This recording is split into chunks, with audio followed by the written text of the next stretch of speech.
In this video, I'm going to teach you what the real cause of procrastination is. It's not laziness, and how to actually get over it as well.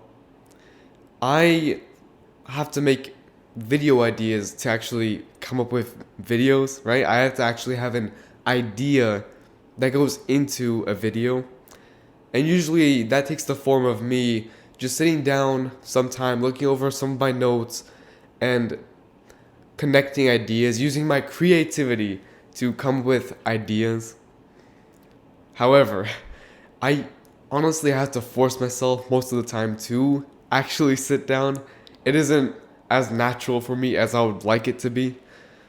And so, whenever I try to force myself to do something, most of the time I don't actually end up doing it.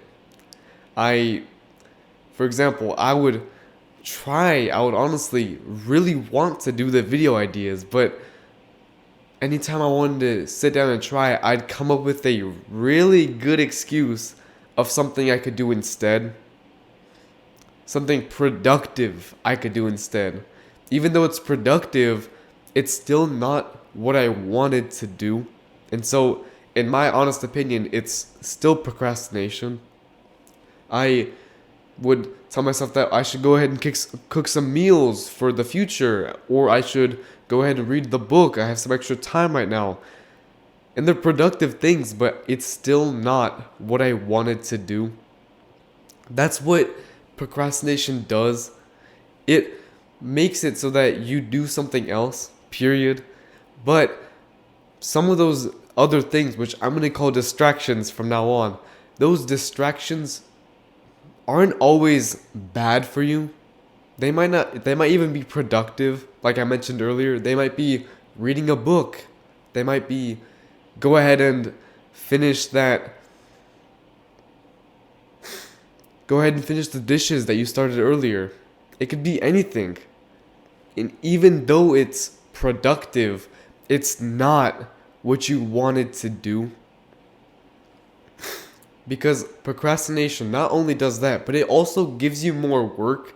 You've probably had an experience similar to me where you really needed to do something. It was on a deadline, like a school assignment, and you put it off until the last moment for no reason, and now all of a sudden you have to cram 3 weeks worth of work into a day or two.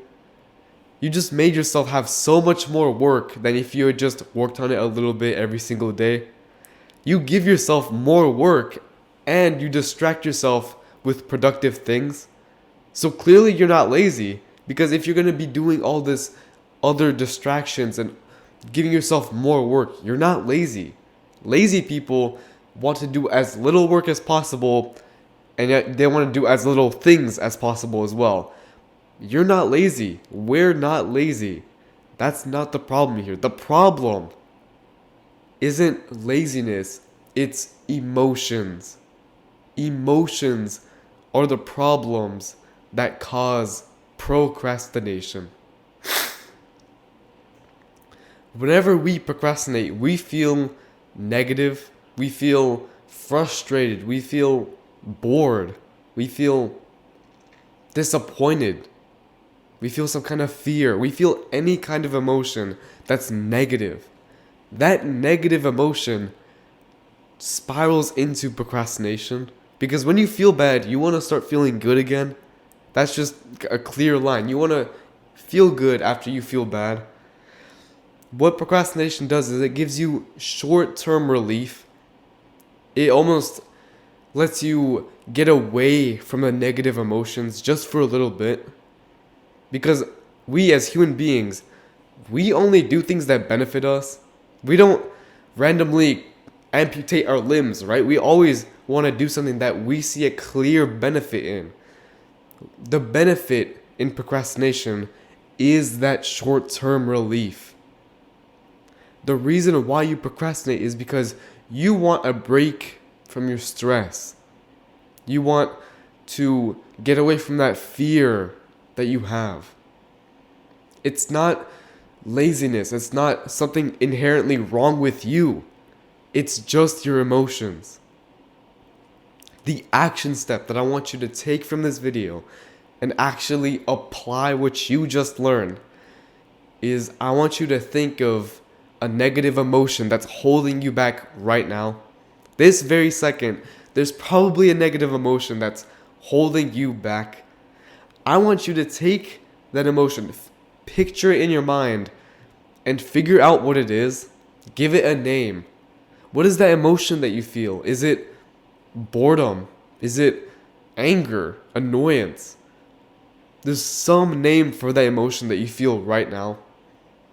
Find it, and then I want you to say to yourself out loud, preferably, wait, so I'm just feeling anger, and that's why I'm not doing this? Labeling. That's what we just did. We just labeled an emotion. Labeling things makes them lose its power. You might have felt awful the past week because you just can't get over that frustration about starting that thing. But the moment you actually say out loud that you're feeling frustrated, it's almost like it goes away. It's like that feeling that you've been struggling with goes away like that. The thing that happens there is by labeling it, it gets put into the front of our brain. We're focusing on it. And only then do we realize that, wait, I was putting this thing off for a week because I was feeling frustrated?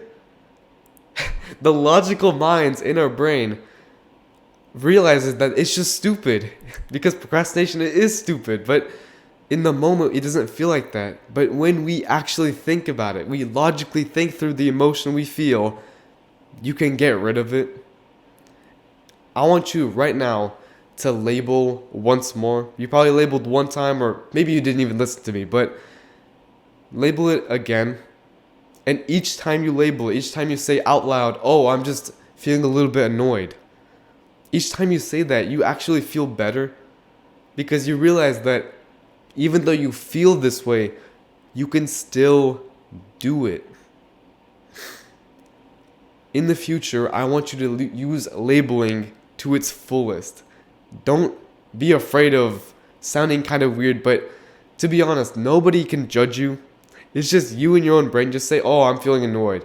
Nobody's going to judge you, I can promise you. Just use it, and I can promise you, I honestly, with all my heart, I can promise you that it helps. It helps more than you think.